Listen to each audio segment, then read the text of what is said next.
Oh, quel calme. Amis internautes, bonjour. Alors, nous voici devant une plante très originale qui s'appelle Peperomia columella, Oui. de la famille des Piperaceae. Alors, je l'ai trouvé, moi, vendu dans une jardinerie sous le nom de Peperomia columbia. Je pense qu'il y a dû y avoir une erreur dans leur étiquetage parce que la vraie espèce, c'est columella. Alors, une plante originaire d'Amérique du Sud, de la côte ouest Amérique du Sud, donc Bolivie, Pérou, Chili, hein, voilà, auprès de la cordillère des Andes. Voilà. Alors dans son pays d'origine, c'est une plante qui a tendance à pousser plutôt dans les falaises, hein, vraiment dans les enrochements.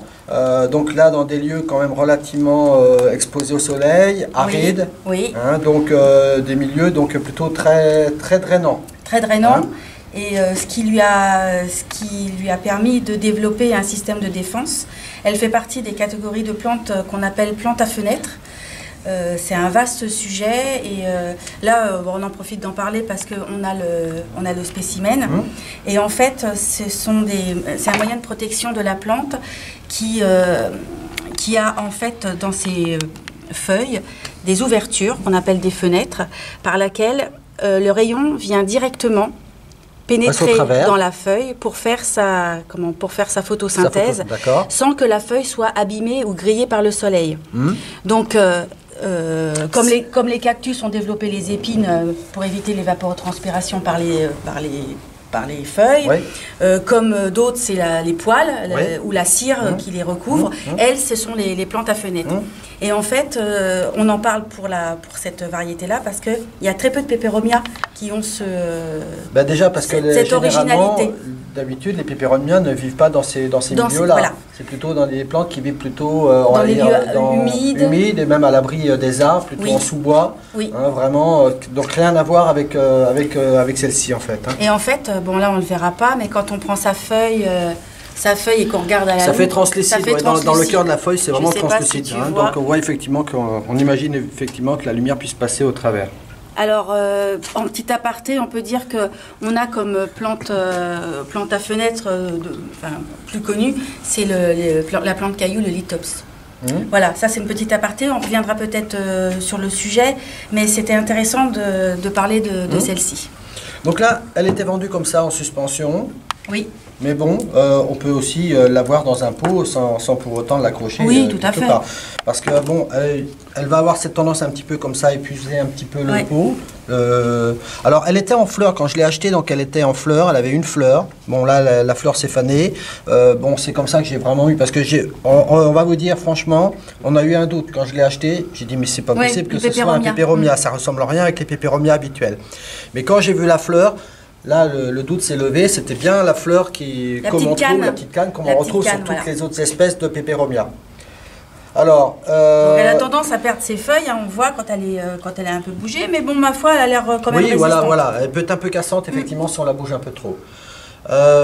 Alors, on disait donc qu'elle est exposée au soleil, ce qui veut dire que dans son pays d'origine, elle est vraiment acclimatée à son pays. Elle est née donc en plein soleil, elle vit donc en plein soleil. Là, il s'agit d'une plante donc, que l'on achète dans le commerce, qui a poussé en serre. Ma foi, comme bien des plantes, on va plutôt préconiser de l'avoir dans une pièce la plus lumineuse possible, mais éviter le soleil direct. Hein. Là encore, de préférence, avoir un voilage, éviter que le soleil tape directement dessus, parce que ça risque quand même de la brûler. Elle va être quand même un petit peu fragile. Voilà. Alors je pense que par contre, n'hésitez pas, dès le printemps, si vous avez une terrasse, un jardin, n'hésitez pas à ce moment-là à la mettre dehors, à mi-ombre. Elle va se durcir, et plus elle va se durcir, plus éventuellement elle sera susceptible de pouvoir ensuite, en extérieur, accepter de vivre carrément en plein soleil, un peu vraiment comme une succulente. Hein. On ne peut pas la laisser toute l'année en extérieur, puisque elle supporte les températures au-dessus de 5 degrés. Elle est gélive. Ouais, 5 degrés c'est vraiment le minimum. Hein. Faut pas, alors 5 degrés c'est quand une plante a déjà bien vécu et bien été acclimatée à son environnement. On peut tenter. La première année, si vous venez de l'acheter et qu'elle sort de serre... Vaut mieux pas descendre en dessous des 10 degrés en tant que jeune plante comme cela. Hein. On rempote ? On va la rempoter. Alors bien évidemment, hein, toujours de préférence un peu en terre cuite. Et là, c'est d'autant plus important que, comme toute succulente, c'est une plante qui va donc demander à ce que la terre ressèche bien. On utilisera pour cela donc un substrat, donc un mélange spécial plante verte, dans lequel on va ajouter du sable. Hein, parce que ce qui va être très important pour son rempotage, c'est d'avoir un milieu le plus drainant possible. Hein.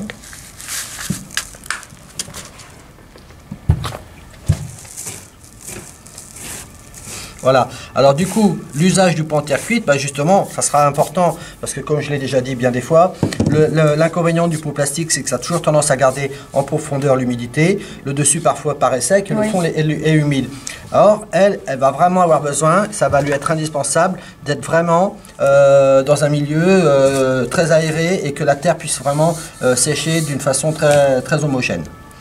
Voilà. Alors quand on la dépote, on se rend compte quand même qu'elle est très humide.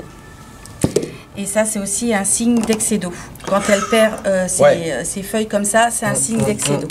Donc, nous, on va la rempoter avec un mélange drainant, mais on ne va pas l'arroser. On ne va surtout pas l'arroser. Alors, donc, bien évidemment, dans le fond du pot, je vais mettre un tesson, un morceau de peau comme ça. On va mettre un petit peu de bille d'argile. Voilà, pour bien drainer le fond du pot. Voilà. Attends, ouais, voilà, ok, vas-y. Ah, il y a des feuilles qui sont tombées dedans, mais bon, c'est pas grave. Voilà. Là, je sais pas si c'est une cochenille. On dirait. Si, c'est de la cochenille farineuse. Oui. Ok. Voilà, tiens, vas-y, mets la terre, je tiens la plante. On a l'impression qu'on joue au dé. C'est une opération, hein. Ouais. Qu'est-ce qu'elle perd, c'est...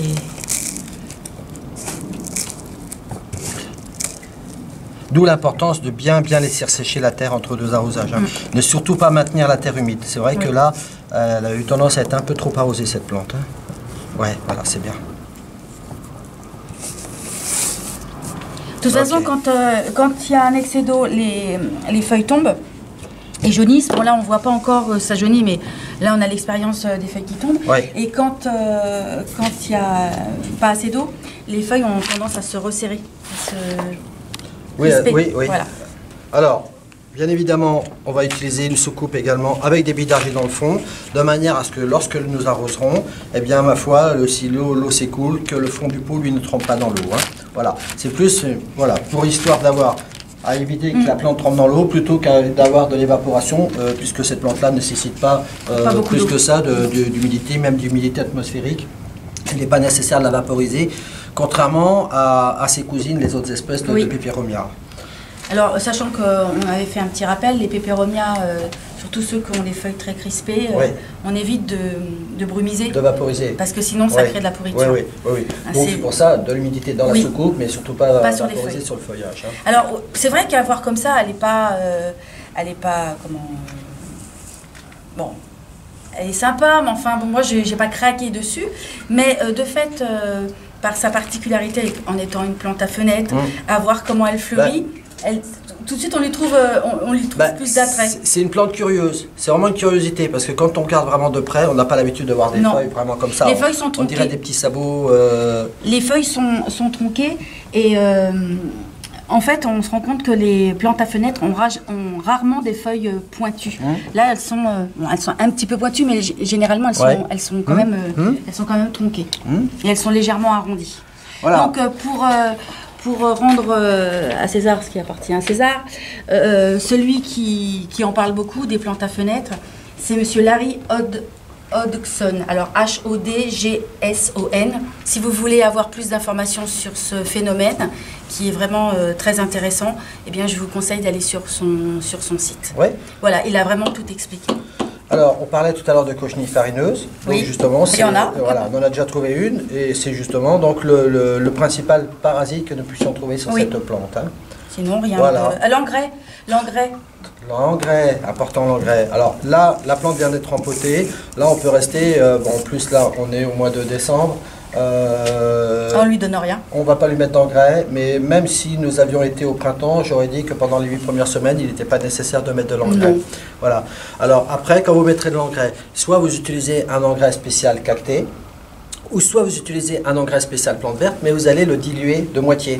Hein, il faut vraiment que ce soit voilà, puisque c'est pas une plante qui demande beaucoup d'éléments nutritifs. C'est pourquoi donc, elle a un tout petit développement, hein, elle ne va pas monter à 5 mètres. Non, sa hauteur, ça va être quasiment ça. Il faut penser que dans 20-25 cm son lieu d'origine, c'est dans les infractuosités, donc c'est petit, ça vit avec peu de choses en fait. Ils ont rarement d'engrais, bon, ils font leur photosynthèse certes, mais ils ont rarement d'engrais. Donc, et ça aurait même, enfin, mettre trop d'engrais, à mon avis, ça ferait l'effet inverse. Elle va s'étioler, voilà. donc elle n'aura plus du tout l'aspect de cette plante, et puis vous risquez même de la fragiliser, ça ne sera pas l'effet que nous recherchions. Donc c'est tout, je crois qu'on a tout dit. Voilà.